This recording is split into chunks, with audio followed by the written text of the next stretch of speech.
কিন্তু শুভেন্দু অধিকারীর মুখে রেল বিক্রি করা, বিএসএনএল বিক্রি করা, এলআইসি বিক্রি করা, ব্যাংক বিক্রি করা, কলিয়ারি বিক্রি করা, পেট্রোলিয়াম খনি বিক্রি করে দেওয়ার কোনো কথা পাবেন? কিন্তু দেখুন, সীমান্তে পেট্রোপোলে গিয়ে এমন দৌড় করছে, মনে হচ্ছে যেন শুভেন্দু অধিকারী হাই জাম্প দিয়ে বাংলাদেশে চলে যাবে আর সংখ্যালঘুদের উপরে আক্রমণ সে বন্ধ করে দেবে। আরে गुजरात पर क्या हुआ, उस पर बात बोल सकोगे तुम? उत्तर प्रदेश में क्या हुआ, उसके बारे में आप बोल सकोगे? मालदार পরিযায়ী শ্রমিক মুসলিম গিয়েছিল মহারাষ্ট্রে কাজ করতে, কুপিয়ে কুপিয়ে তারপরে তার গায়ে পেট্রোল ঢেলে খুন করে দিল। বলতে পারবে এ পশ্চিমবঙ্গে সংখ্যালঘুরা, এ ভারতবর্ষের সংখ্যালঘুরা, তারা তোমাদের দৌড়াতে তারা নিরাপদ আছে? বাংলাদেশ দেখে তোমার খুব কান্না বেরোচ্ছে, কিন্তু ভারতবর্ষের জন্য তোমার কোনো কথা নেই। একই গোডাউনের মাল। शुभेंदु अधिकारी के सामने रेल था, बीएसएनएल था, पेट्रोलियम था, कोयला था, बेच दिया। और ममता बनर्जी के पास रेल बेचने के लिए नहीं था, पेट्रोलियम बेचने के लिए नहीं था, शुधुमात्र हॉस्पिटलेर मुर्दा घरे किछु लाश छिलो, सन्दीप के दालाल करे ओई लाशगुलोकेई बेचे दिल। আপনি ভাবতে পারেন মর্গে থাকা ডেড বডির সাথে সহবাস করিয়ে ব্লু ফিল্ম বানিয়ে মমতা ব্যানার্জির ডাক্তাররা বিক্রি করেছে।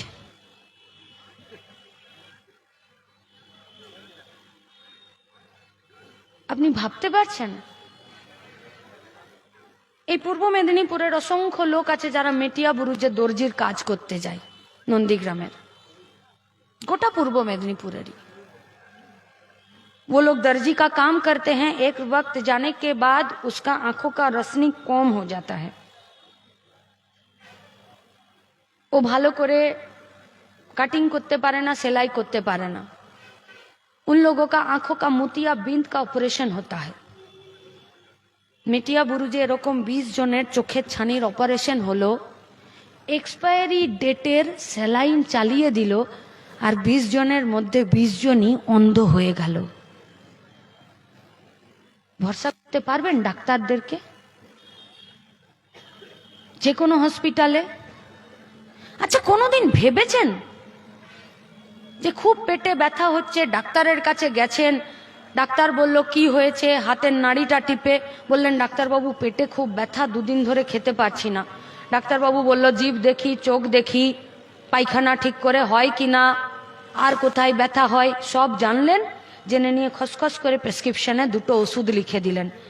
আপনি তখন কোনোদিনও বলেছেন যে ডাক্তারবাবু কোর্ট পেপারে একটু লিখে দিন ওষুধের নামটা, প্রেসক্রিপশনে লিখলে হবে না? বলেছেন? বলেননি তো। কেন? কারণ ডাক্তারদের প্রতি ভরসা। বাবার কখনো হার্টের অপারেশন করার জন্য যখন স্ট্রেচারে বা অপারেশনের টেবিলে তুলেছেন, তখন ডাক্তারবাবুকে বলেছেন নাকি যে ভিডিওতে আগে বলে দিন যে আমার বাবা মরে গেলে যাতে আপনার কলারটা ধরে নিতে পারি? না, তখন ডাক্তারবাবুর হাত দুটো ধরে আমরা বলি ডাক্তারবাবু আমার বাবাকে বাঁচান, যা করতে হয় আপনি বলবেন আমি করব, আমার বাবা ছাড়া আমার কাছে কেউ নেই, আপনি আমার বাবাকে কোনো রকমে বাঁচান। ডাক্তারবাবু কি বলে? I try my level best, আমি আমার সর্বোচ্চ চেষ্টা করে দেখব। ডাক্তারের প্রতি ভরসা। ডাক্তারের প্রেসক্রিপশন নিয়ে কোনো জহুরিকে দেখাতে গেছেন, দেখুন তো ওষুধটা কি লিখেছে। ওষুধের দোকানে গেছি, প্রেসক্রিপশন দিয়েছি, বলেছি ওষুধ 2টো দিয়ে দিন। ওষুধের দোকানদার বলেছে দাদা দেখুন এই কম্পোজিশনের ওষুধটা পাওয়া যাচ্ছে না, একই ওষুধ অন্য কম্পোজিশনে আছে, অন্য কোম্পানির, দিয়ে দিন। ঠিক আছে দিয়ে দিন, চলবে তো? হ্যাঁ চলবে। কোনোদিন বলেছেন? ভরসা ডাক্তারের প্রতি, ডাক্তারের প্রেসক্রিপশনের প্রতি, ওষুধের দোকানদারের প্রতি। পশ্চিমবঙ্গে আরজি করের ঘটনা শুধুমাত্র মেয়েটাকে রেপ করে খুন করেনি, গরিব মানুষের ডাক্তারের সাথে, ওষুধের সাথে, স্বাস্থ্য ব্যবস্থার সাথে যে ভরসা সম্পর্ক ছিল, সেই সম্পর্কটাকে নষ্ট করেছে। ক্ষমা করে দিতে পারবেন মমতা ব্যানার্জি সরকারকে? কি বলল? বলল 9 তারিখে যে যে ডাক্তাররা এই সমস্ত জায়গাতে দেখতে পাওয়া গেছিল আমরা সবাইকে সাসপেন্ড করছি। কেন? না তদন্ত চলছে। এই তদন্ত যতদিন চলবে, যতদিন না নিষ্পত্তি হচ্ছে এরা সব সাসপেন্ড থাকবে, এরা কাজ করবে না, পারবে না কাজ করতে। নভেম্বর শুরু হলো, কেউ শাস্তি পেল না, বিচার শেষ হলো না। সাসপেন্ড হয়ে যাওয়া ডাক্তাররা, কাজ থেকে সরিয়ে দেওয়া ডাক্তাররা, তারাই মেডিকেল বোর্ডের মিটিং ডাকলো। আপনি ভাবতে পারছেন? এতদিন শুনলাম সাদা খাতা জমা দিয়ে মাস্টার দিদিমণি হয়েছে, এখন শুনছি লাখ লাখ টাকা জমা দিয়ে ডাক্তার হচ্ছে মেডিকেল কলেজগুলোতে। ভরসাটা নষ্ট করে দিচ্ছে না ডাক্তারদের প্রতি, ট্রিটমেন্টের প্রতি? কত কষ্ট হয় বলুন তো 2 পয়সা রোজগার করতে। অনুব্রত, জ্যোতিপ্রিয়, পার্থ না হলে টাকা ইনকাম করা যায় আজকাল? 2 পয়সা ইনকাম করতে গেলে কোমরের খিল খুলে যাচ্ছে সংসার চালিয়ে। গরিব মানুষ সবার আগে যেখানে সব থেকে কম পয়সা খরচ করতে চায়, বলে ছেড়ে দে, আজকে পেটে ব্যথা হচ্ছে, আজকে ওষুধ কিনবো না, কাল কিনবো, দেখে নি জ্বরটা যদি কমে যায় ওষুধ খাবো না, কিনবো না, হসপিটালে ভর্তি হব না। সব থেকে কম পয়সা খরচা করে হসপিটালে, ডাক্তারে, ওষুধে।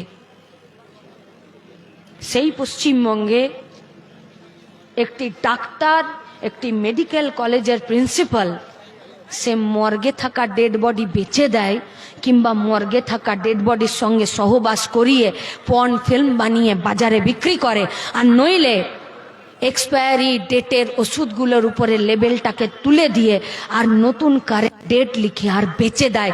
আর তারপরে যখন আমাদের আন্দোলনে তাকে সাসপেন্ড করতে আমরা বাধ্য করি, তখন মমতা ব্যানার্জির সরকার তাকে প্রাইজ পোস্টিং দেয়, প্রমোশনাল পোস্টিং দেয়। বিপদ, বিপদ, বড় বিপদ, বিরাট বড় বিপদ। চাকরি নেই, রোজগার নেই।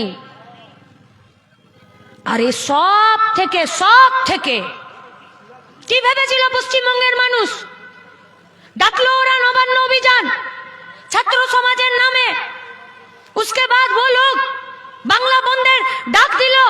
তারপরে মোহন ভাগবত এলো। কে মোহন ভাগবত? आरएसएस এর প্রধান। কি বলল এসে?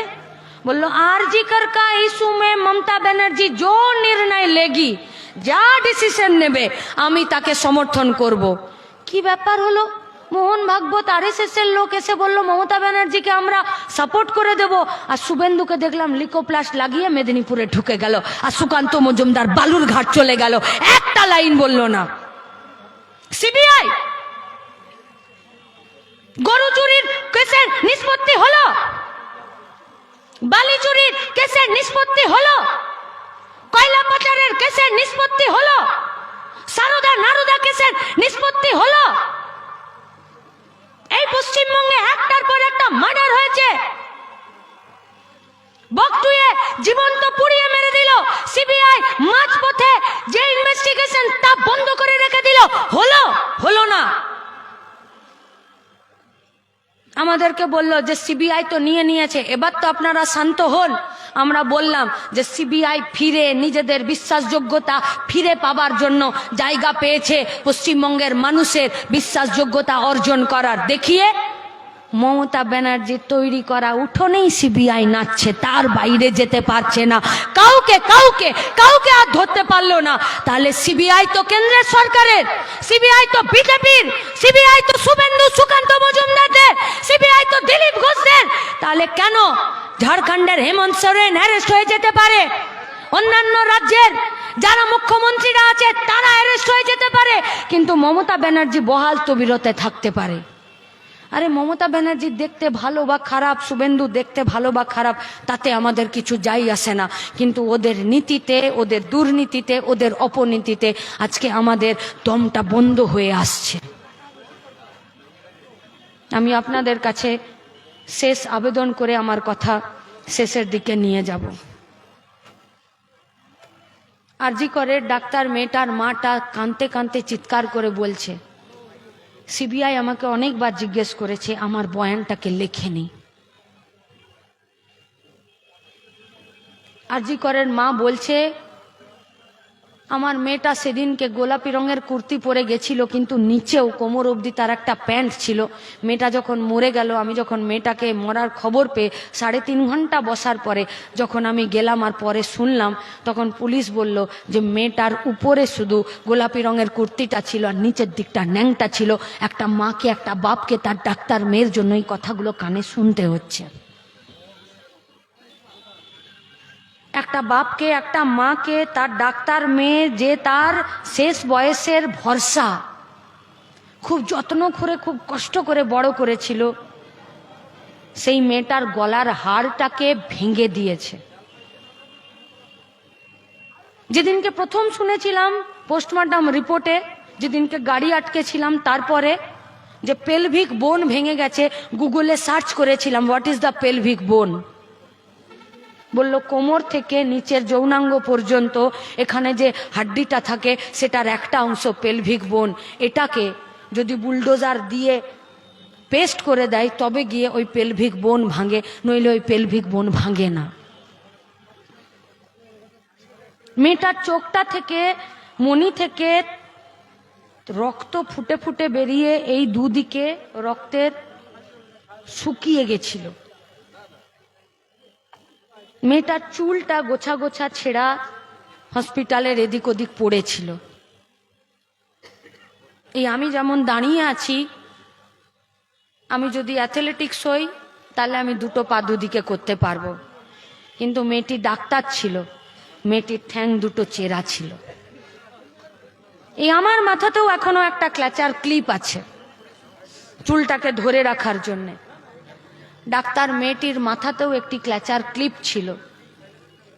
মেয়েটির মাথার ক্লিপের আধা অংশ মেয়েটির গোপন অঙ্গের কাছে পড়েছিল।